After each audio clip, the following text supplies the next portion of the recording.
Hello? Hello, hello? Wait.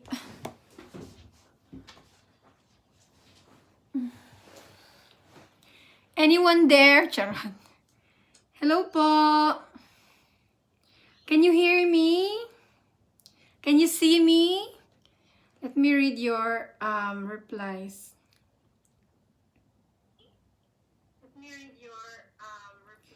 Alright. Hi, Tapis. Hi, Ate Maldita. Hi, Mylene. Hi, Patrick. Hello, Judy, Janelle. Let's wait for more people. Hello, people of the world.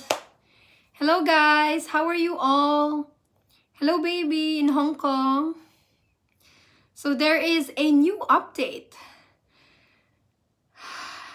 which is supposed to be good news, but I think it's rather disappointing. Hello, guys. All right, when we reach 300, I'll start. So we're on 294. Hello, Blaine. Hello, Bobby. Hello, Ellen. Can you guys hear me clearly? Okay, we reached 300 now. Now let's start. So this was just, this new announcement was just announced an hour ago. And it's about the quarantine protocols. So the IATF approved shortening the quarantine for fully vaccinated travelers entering the Philippines. And apart from shortening the quarantine, testing will be removed. No more quarantine for fully vaccinated travelers. But let's get into more detail. So the IATF approved guidelines on inbound international travel to any port of the Philippines, meaning this new rule, this new protocol for fully vaccinated travelers applies to all ports, Manila, Cebu, and Clark. But this protocol for fully vaccinated individuals will only apply to those who were inoculated in the Philippines. Meaning, if you were not vaccinated in the Philippines, this does not apply to you. Let's say you are a balikbayan, you were vaccinated in the US, doesn't apply to you. You are an OFW, you were vaccinated in Saudi Arabia, hindi applicable sa iyo. Hindi to apply sa iyo. If you were vaccinated wherever parts of the world, it doesn't apply to you. This new rule only applies to those who were vaccinated in the Philippines. So you see, guys? I know, right? It sounds like a joke, Remedios. I know, when I read it, I'm like, wow, this is good. And then when I went into the details, this is just ridiculous. What's the difference if you were vaccinated in the Philippines or outside the Philippines? They are same vaccines. They are both effective. What's the difference? You know what? I think kaya ginawa nila ito, it's because they cannot verify the vaccination abroad if it's proven. The card, you know that vaccination card, they think, oh, they may be worried, baka may mga mag-present ng fake. Oh, it's not as if the vaccination card issued in the Philippines is so advanced that nobody can fake it. Have you guys seen the vaccination card being issued in the Philippines? Diba? Hindi naman top technology na hindi ma-fake. Anyway, so for those who were vaccinated in the Philippines, the rules, your new rules, okay, this applies to those who were vaccinated 2 weeks or more, okay? So an individual shall be considered as having been fully vaccinated 2 or more weeks after receiving the second dose, or 2 or more weeks after receiving a single dose if it's Johnson & Johnson. So those who were vaccinated in the Philippines must carry their vaccination cards, which must be verified prior to departure. prior to departure, kailangan, before you even leave the Philippines, you need to show it to the government there. And then, alright, okay, you're verified, you have been vaccinated. Ganun. Verify at the DOTR daw. And for fully vaccinated Filipinos who were vaccinated in the Philippines, they don't have to be tested. Testing will only be done when the individual manifests COVID-19 symptoms within the 7 days quarantine. And here's the thing. So, okay, this new rule applies for fully vaccinated travelers in the Philippines. If you were vaccinated in the US, no change for you. No change. And for those who were vaccinated in the Philippines, they don't have to quarantine for 10 days or 14 days. They only have to quarantine for 7 days in the hotel and no more testing. Again, guys, this new rule for fully vaccinated travelers does not apply to Filipinos na nabakunahan sa abroad. Kahit bakunado ka pa sa Amerika, sa UAE, sa Saudi, sa Canada, wala silang pakialam. It doesn't matter. This new rule does not apply to you. And this new rule also does not apply to foreigners who got vaccinated in a country outside the Philippines. So I could really say it only benefits very, very few people. No, it doesn't make any difference.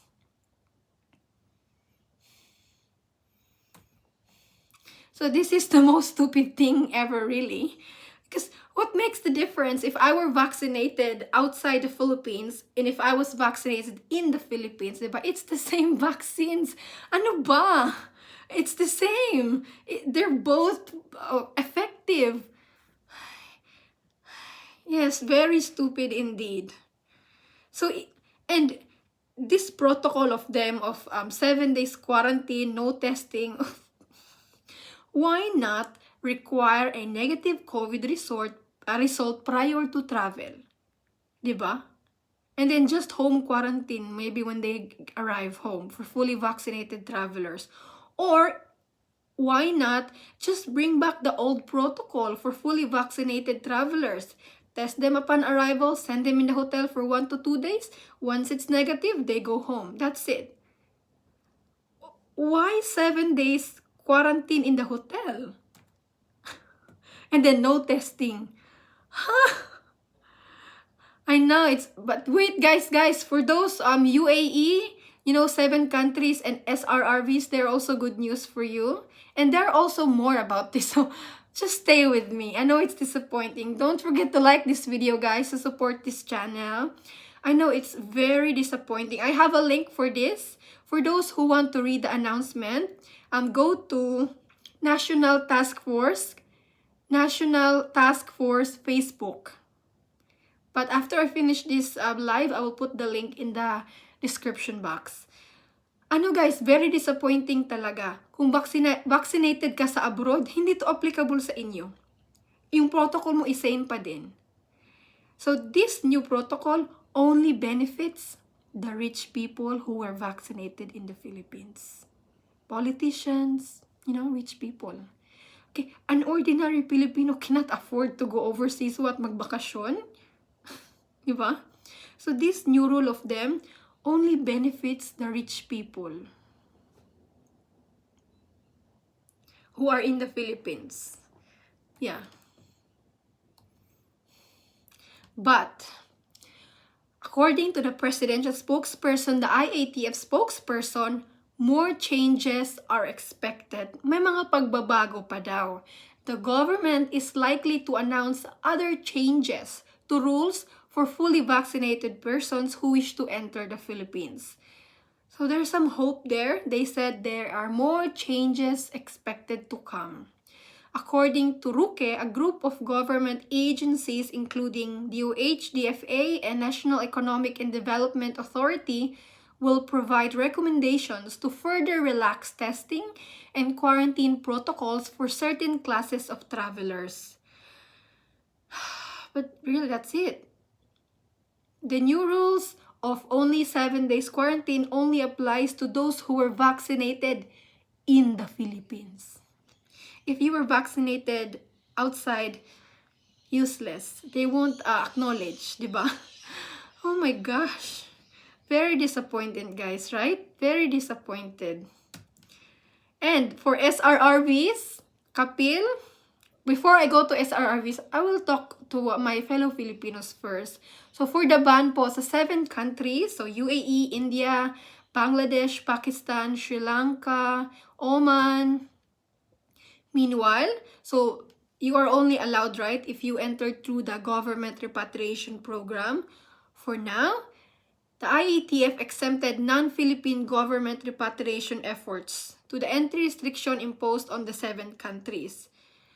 So, may dalawang repatriation na, government-organized repatriation and non-government repatriation. So, if it's a Philippine government repatriation, the DFA and OWWA shall conduct a prior coordination, DOT, DOH, one-stop shop, civil authority, blah, blah, blah, and at least prior 48 hours to departure country.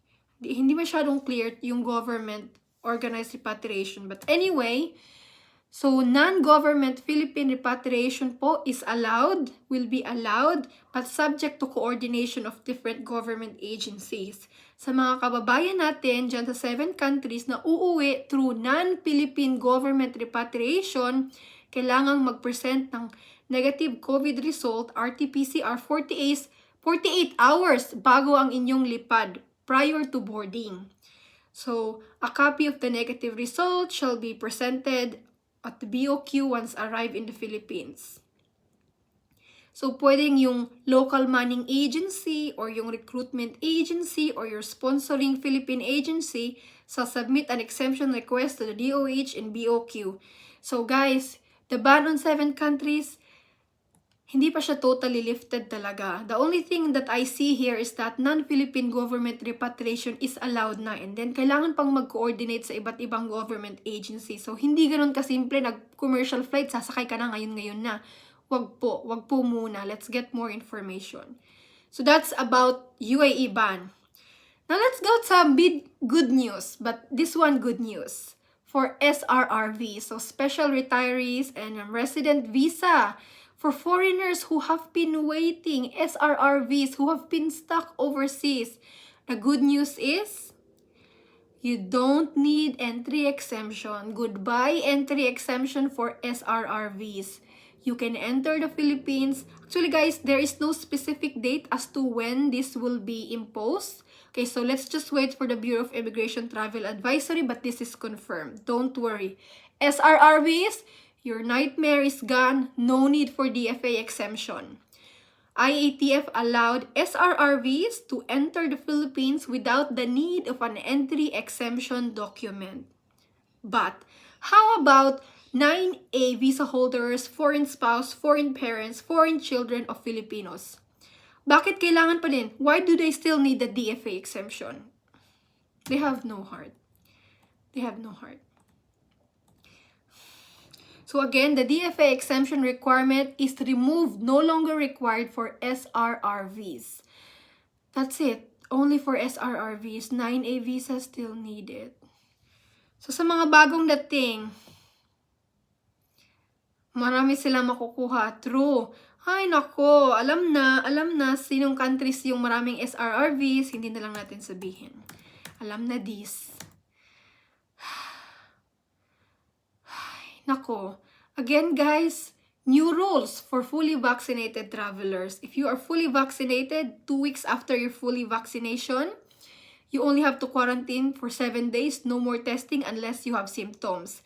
But, only applicable if you were vaccinated in the Philippines.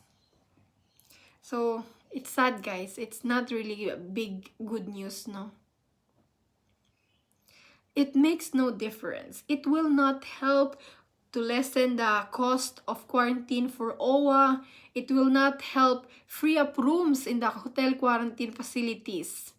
Penny Lane just messaged me, Penny Lane, you don't need DFA exemption anymore because you are an SRRV holder.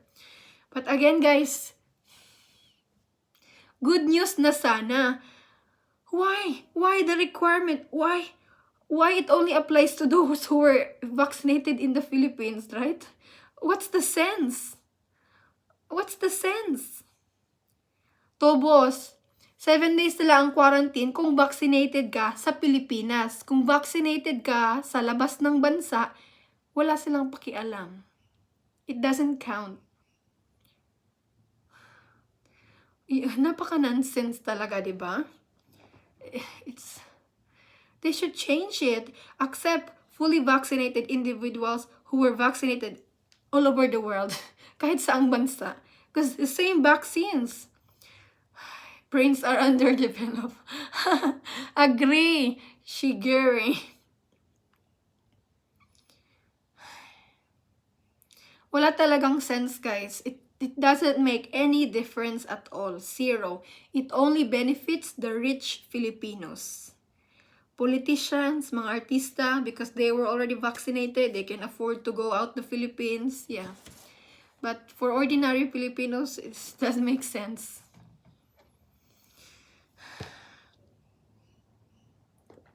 So that's our update for today, guys. That's our only update. Hopefully, they will change their mind, no? And accept those who were vaccinated outside the Philippines. Because it's really disappointing itong ginawa nila.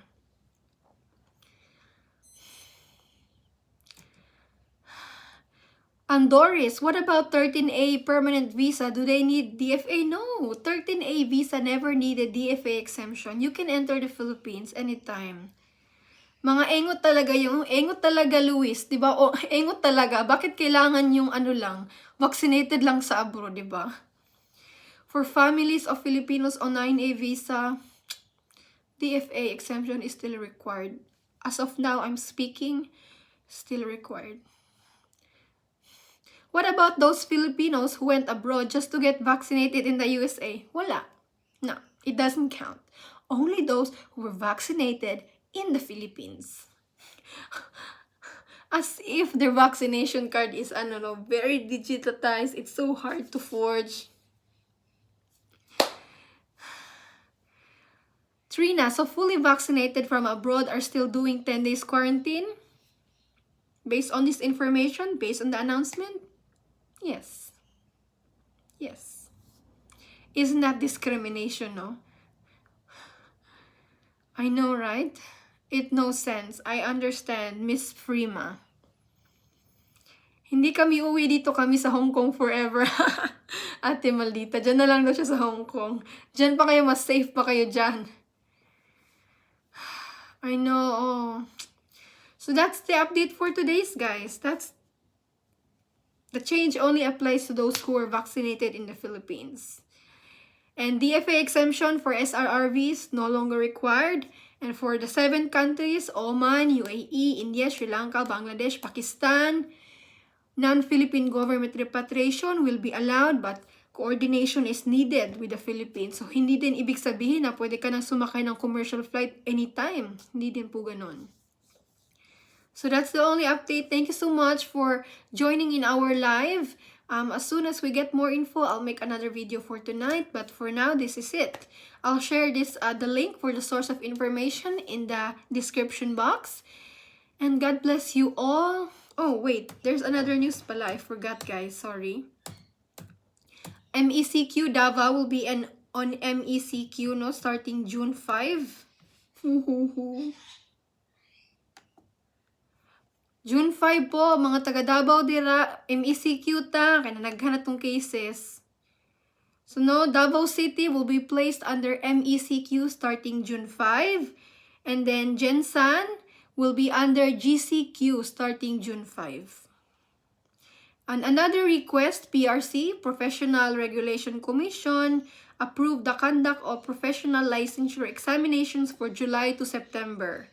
Subject to conditions such as PRC's health and safety protocols. Dapat lang. I have so many friends who are waiting to test licensure exam for CPA teachers. And their future has been on hold. So, dapat approve na talaga itong PRC licensure examination. So, that's all for this, guys. Sana matauhan ng IETF, ipagdasal natin na tayo mga vaccinated sa abroad ay tanggapin din, it's considered din. Thank you so much for watching. I'll see you again with another video po. And God bless you all. Stay safe. Bye-bye. Ay, how do I? Thank you po. Alis na po ako. Bye-bye.